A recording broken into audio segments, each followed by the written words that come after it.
আসসালামু আলাইকুম রহমতুল্লাহি অবরকাতুহু। সম্মানিত দর্শক, আরেকটি গণঅভ্যুত্থান ঘটানো হবে বা আরেকটি গণঅভ্যুত্থান অনিবার্য হয়ে পড়েছে। আমরা আমাদের বিষয়গুলো রাজপথে নিষ্পত্তি করব। এই সরকার কয়দিন থাকবে? আওয়ামী লীগ তো পালিয়ে ভারতে যেতে পেরেছে, আপনারা পালাবেন কোথায়? আপনাদের তো পালানোর জায়গা নেই। অথবা যে লন্ডন থেকে এসেছেন সেই লন্ডনে আবার আপনাকে চলে যেতে হবে। ব্যাগেজ এগুলো সব গুছিয়ে রাখুন। আচ্ছা বলেন তো, এই কথাগুলো কি আমার, না এই কথাগুলো কেউ না কেউ সমস্বরে অনেকগুলো কণ্ঠ একত্র করে বাংলার আকাশ বাতাস কাঁপিয়ে এই যে নতুন একটি সরকার এলো, আজকের এই ভিডিও যখন করছি তখন সবে মাত্র ৭০ দিন হয়েছে, ২ মাস ১০ দিন। তো এই অল্প সময়ের মধ্যে কারা এই কথাগুলো বলছে প্রকাশ্যে, রাজপথে এবং অন্যান্য জায়গাতে? এইগুলো একটা সমীকরণ।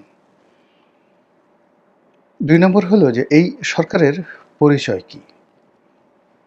এটা কি বিএনপি সরকার, নাকি বিএনপির যে একটা জোট আছে সেই জোটের সরকার?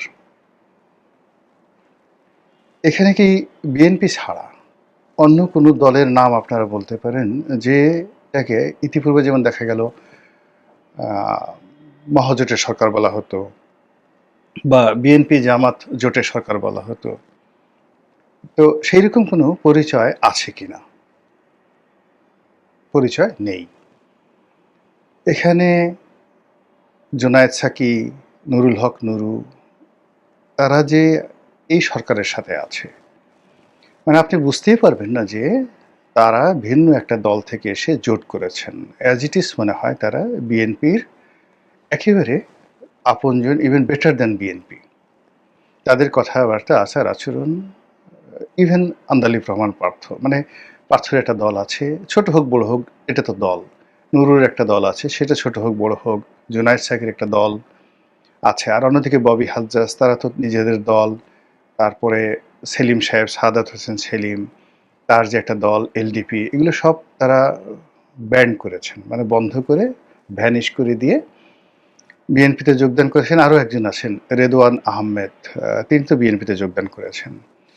ফলে আসলে এই জোটটি মূলত এখন আর জোট হিসেবে নয়, এটা বিএনপি এবং গং, বিএনপি অ্যান্ড গং, তাদের সমমনা যারা লোক আছেন, আমরা এই কথাগুলো বলে থাকি, যাদের সঙ্গে রক্তের সম্পর্ক, তারপরে একত্রে তারা কাজ করে, জাস্ট অনেকটা গ্যাং হিসেবে নেতিবাচক অর্থে এটা ব্যবহৃত হলেও আইনের ভাষায় এটাকে বলা হয় বিএনপি অ্যান্ড গং।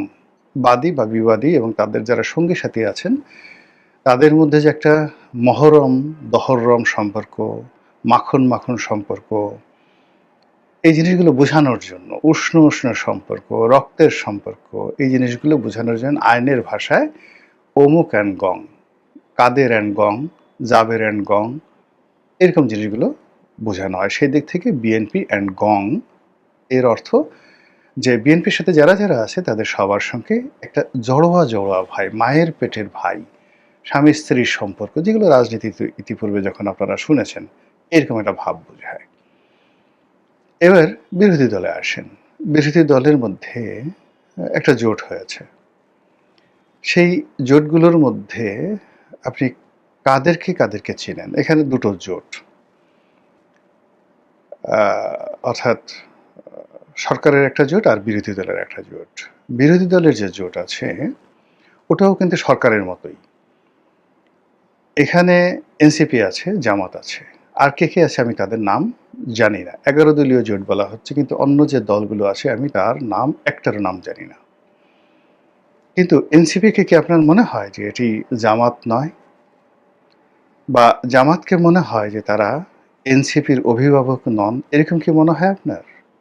ইট মিনস এখানে যে ১১টি দল আছে, এই ১১টি দল মনে হচ্ছে যে তারা একই মায়ের পেটে ভাই, অর্থাৎ জামাত অ্যান্ড গং।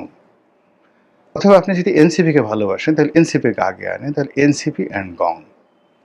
বিএনপি অ্যান্ড গং versus Jamaat or NCP and গং, এই হলো আপাতত দৃশ্যমান পরিচয়।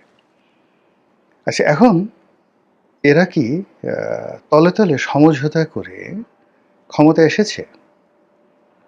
এটা আপনি আমি বলছি না, ওই পার্লামেন্টে যারা সংসদ সদস্য তাদের মধ্যে অনেকেই বলছেন যে এরা হলো আমি এবং মামু।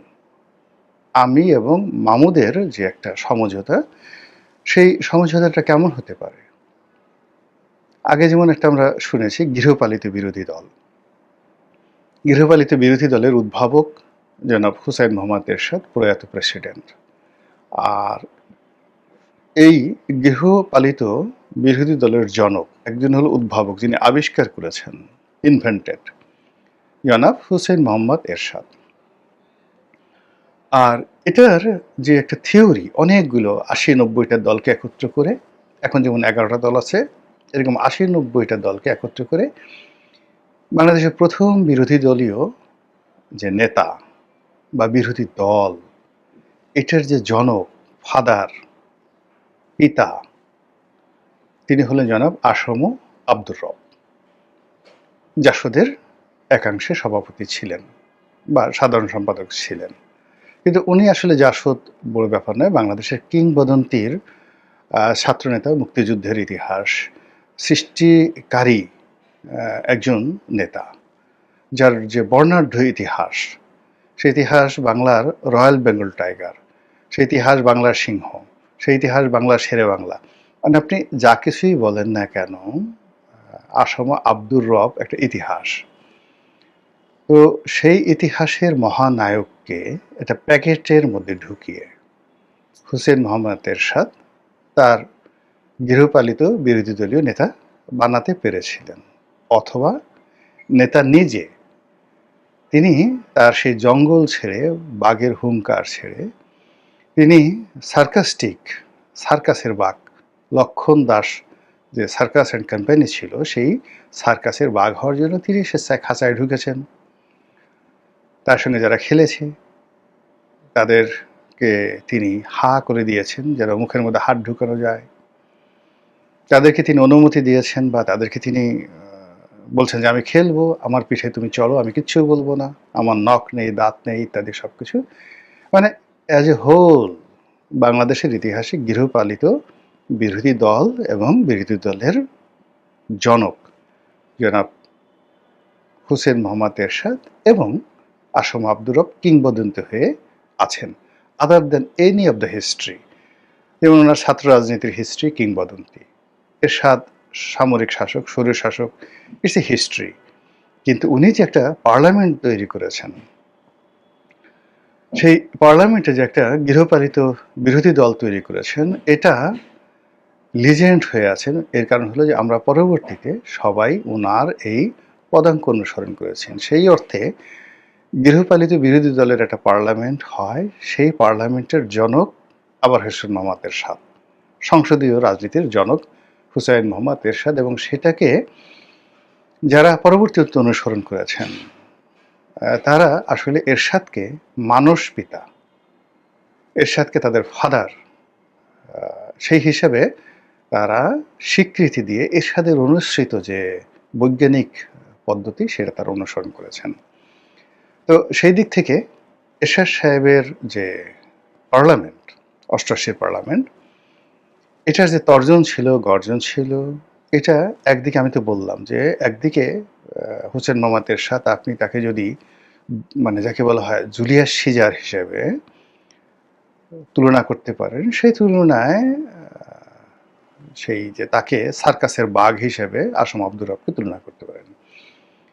কিন্তু পরবর্তীতে যে 2014 সনের বিনা ভোটে নির্বাচনের মাধ্যমে 14, 18 এবং 16 মানে 24, এই তিনটি যে নির্বাচন, এই তিনটি নির্বাচনে গৃহপালিত বিরোধী দল শুধু একটা ছিল না, এটাকে প্রজনন ঘটিয়ে, এটিকে যাকে বলা হয় আরও এর বংশ বিস্তার করে একাধিক গৃহপালিত বিরোধী দল বানানো হয়েছিল।